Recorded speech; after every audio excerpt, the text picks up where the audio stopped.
Hi, it's Randy Wicker. I'm here at the Jersey Fair where they have the Out magazine that they're giving away out in New Jersey. And I'm talking to Toby Grace, the editor of Out in Jersey magazine. Oh, you're the editor. I didn't even know that. I started talking to this gentleman because I thought, wow, what hair, or where did he get that wig? It's all mine. I've been growing it since I was 16. 16? You want to tell me how old you are now? Miss Channing is ageless, darling. I never ask a lady her name. No. I'm wearing my tomboy Tools glove here just to add a little transgender flavor. It's very, very glamorous, very curly. Is it naturally curly? No, it's a perm. It is a perm. Yes. It's really your hair. Oh yeah. It's really your hair. All mine. But it's a permanent. Right. And is that the real color? It was the real color about 20 years ago. As to how real it is now, you'd have to ask Miss Clairol.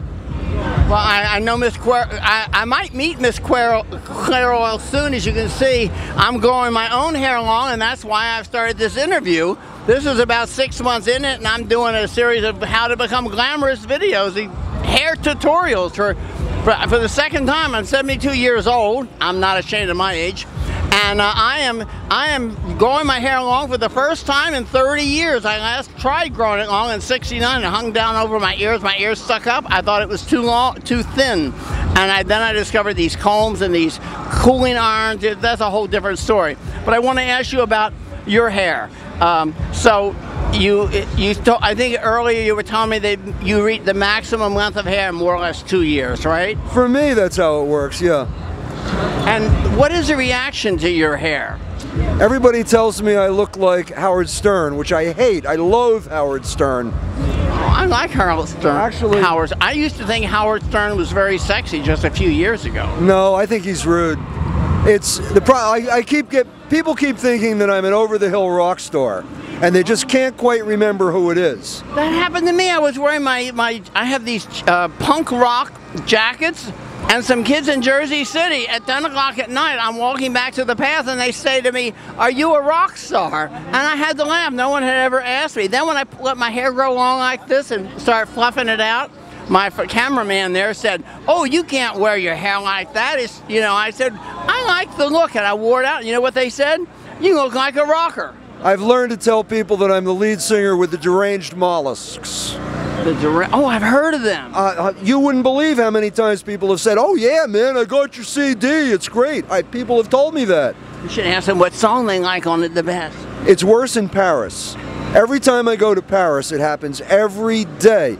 In fact, I was actually mobbed in Paris by a whole 30 or 40 busload of teenagers at a museum. When the bus pulled up, I was standing in the courtyard of the Invalides having a cigarette, and these 30 or 40 kids got off. They all looked at me and froze, and then it was, oh my God, this babble in French, and cameras are going off, and they tore my shirt.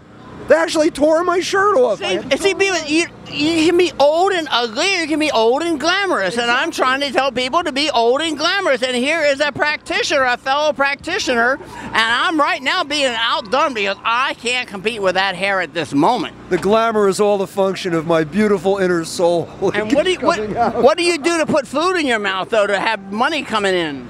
Well, Out in Jersey is the largest gay magazine in the region.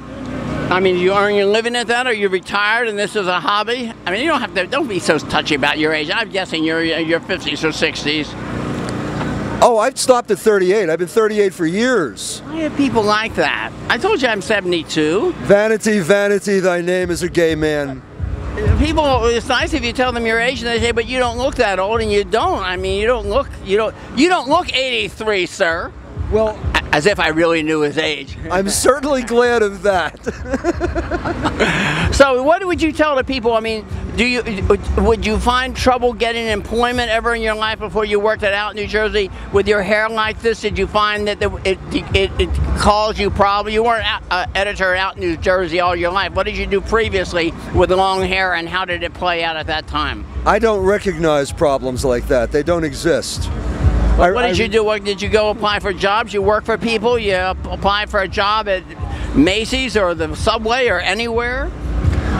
Well, my life has been spent mostly in academia. I was a teacher and so on and so forth. You don't run into those kinds of problems there. A teacher at what level? Actually, at every level except elementary. I've taught high school, I've taught college. And no one raised issues of gender or appropriate hairstyle? Heavens, no. They wouldn't dare. And where did you do this? In New Jersey. Well, see, New Jersey is a liberal state, folks, a good blue state. And we need more blue states and less red states, although I think this man should be misread from some red state. Amen. That hair feels nice. How long does that perm last?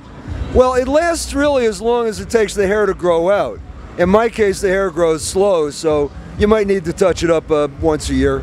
And how much does it cost? Do you do it yourself or you do have it professional? No, I usually have it done. It costs me about 50, 60 bucks. And is it hard to find a hairdresser that can do a man's hair like that?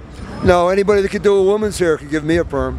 Okay, and what kind of perm should I ask for if I want this? Now, I have a problem, though. I have a little bit of a bald spot in the back of my head. You see it? And I don't know that I could I don't have, you know, I see these videos where these kids put this wax on their hair and suddenly there's this bush sticking up and they don't have any bald spot. I have a slight bald spot. I'm not balding on top. Would I be, do you have a bald spot that you're hiding? No. So you're particularly lucky in that regard. Yes. So looking at, do you have any advice to give me? Is my bald spot something that's going to cause me problems with permanence? Sure. If you got a curly perm, it might actually bush it up and cover it up. I'm not sure. Hey folks, that's the way to hide the baldness. You get a perm, fellas. Get over being uptight about being feminine. Do people ever think that you're transgender? No, I haven't. Woman, do they call you sissy or woman or taunt you or anything like that? No. I'm a product of the minor wasp gentry. People don't do things like that to us. So folks, here we have a testimonial to being glamorous at whatever age you choose and really being yourself and telling the world they can go get lost if they don't like the way you look. Amen. This has been Randy Wicker reporting from Jersey City Gay Fair, talking to again Toby Grace, editor of Out in Jersey magazine. Catch us on the web, www.outinjersey.net. Outinjersey.net if you want to talk to him and we give hair advice. You're getting yourself in trouble. I think I better stick to the areas I really know something about. Oh, so you're not able to give advice on permanence and such because you're not a hairdresser, right? Not really, no. Well, I appreciate the honesty this man has. If he just told me his age, I'd be that much happier, but he won't. So this has been Randy Wicker from Jersey City Fair. That was fun. Thank you.